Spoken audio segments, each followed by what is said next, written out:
Hello, hello! Get ready with me dahil ang vlog na ito ay pag-uusapan natin ang tungkol sa mga may autism.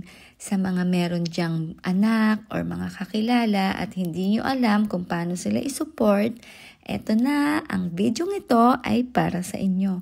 By the way, nagtatrabaho nga pala ako sa isang special needs school for already 1 year na. So, ayan, ang klase namin ay nasa year 8, ang mga student namin. So, all of them, meron silang, ayun, mga autism. Ayan, so kaya ngayon, tuturuan ko kayo kung paano natin sila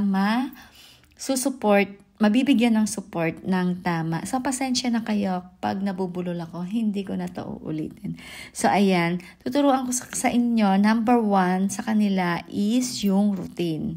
Dapat, iniintindi nating mabuti yung mundo nila.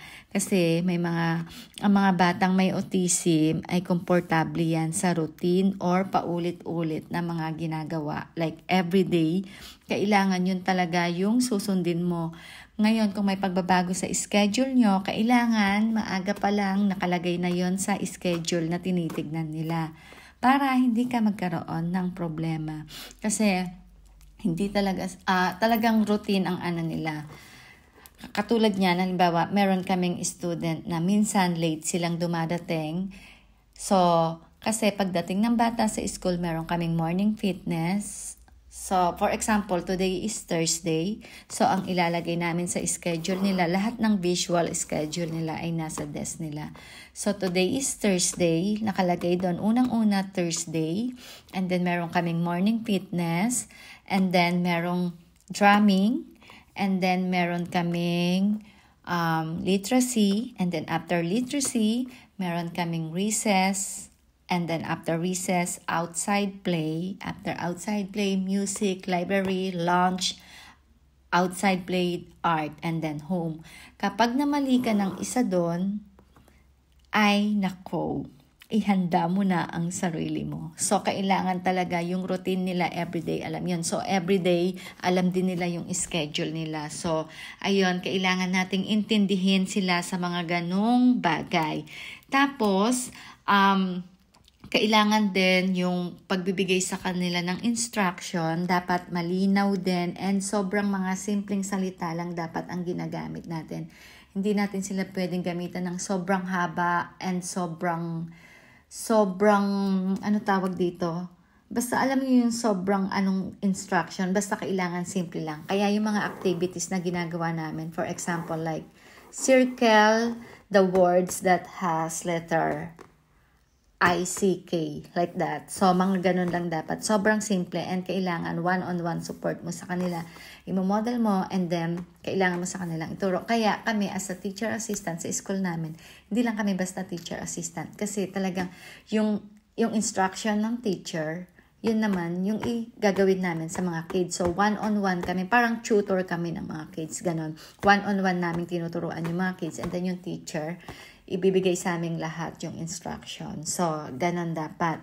And then, tapos dapat sa mga yan ay yung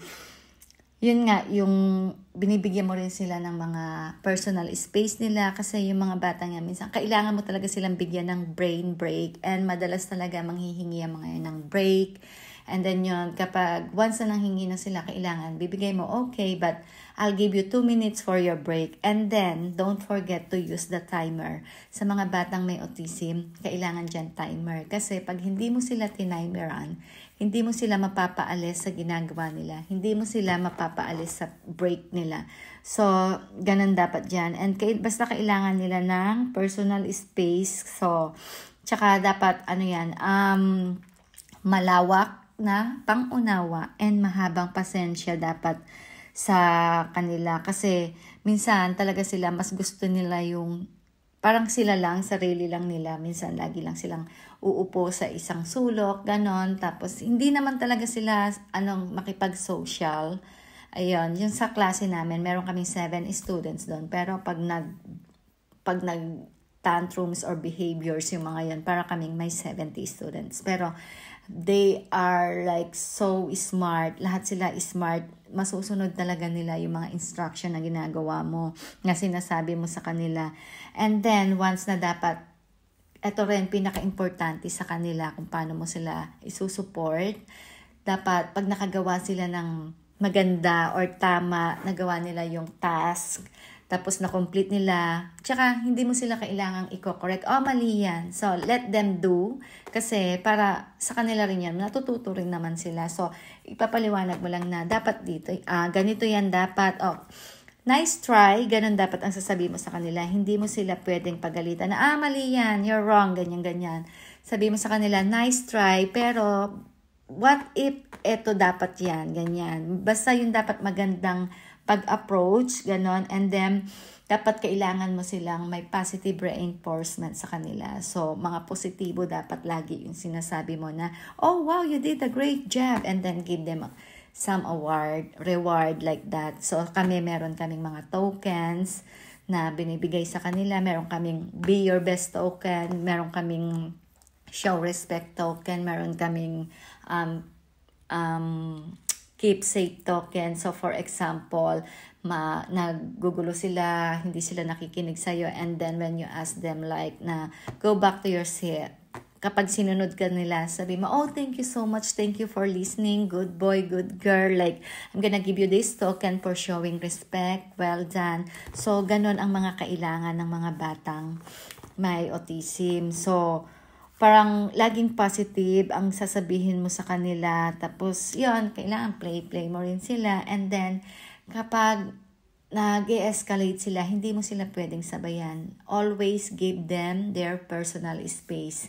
Kapag nag-warning ka na sa kanila, like, stop that, don't do that, that's not nice. So, ganon. Kapag hindi pa rin sila nagtitigil, just give them space. And then, kapag nakita mo na silang medyo calm na, tsaka mo sila lalapitan na, are you okay now? Are you ready to join us? Mga ganon-ganon. Ready ka na ba na gawin tong activities mo? And then, kusa naman sila, kasi may kanya-kanya silang pag-regulate ng sarili nila. Meron batang sinasaktan nila sarili nila. After nila masaktan sarili nila, magiging okay na sila. Tapos yun nga, yung about sa sensory needs nila, kailangan din natin silang bigyan ng mahabang pangunawa doon and pasensya. Kasi nga, hindi sila komportable sa malalakas na tunog, sa matitingkad na ilaw, yung mga yan, ayaw nila yan. Tapos, meron din silang may mga bagay din na parang, alam niyo, ang tawag doon?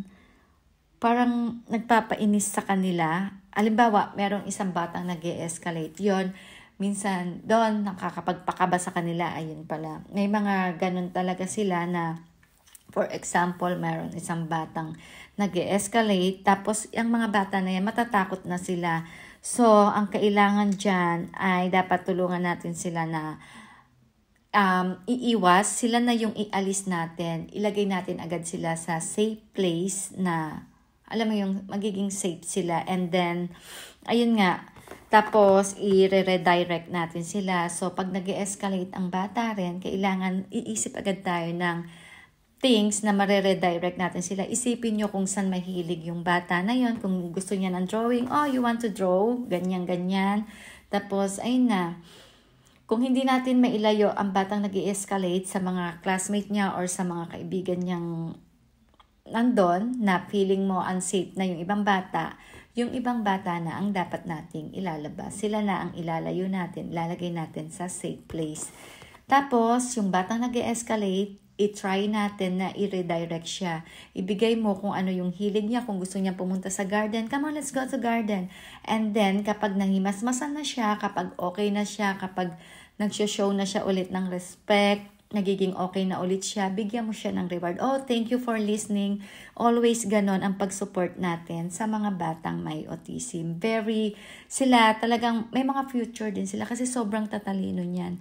Matatalino talaga sila and sobrang deserve din nilang matuto. Sobrang deserve nila ng malaking love. And hindi mo kailangan silang hiyawan pag may nagawa silang mali.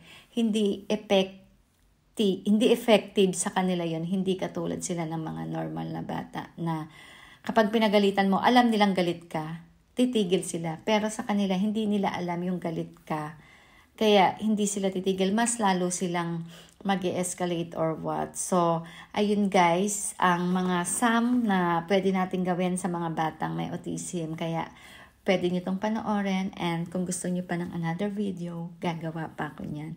So, ayun lang guys. See ya on my next video. And I hope, sana may natutunan kayo dito. Kasi ako, sobrang dami kong natutunan sa school namin na ngayon, alam ko kung paano, yung mga strategies sa mga batang may autism, sa mga batang may yun nga, special needs. So, ganun guys, kailangan natin ng mahabang pasensya. And, yun nga, show the love and lagi natin silang iintindihin. So, ayun lang guys. Bye!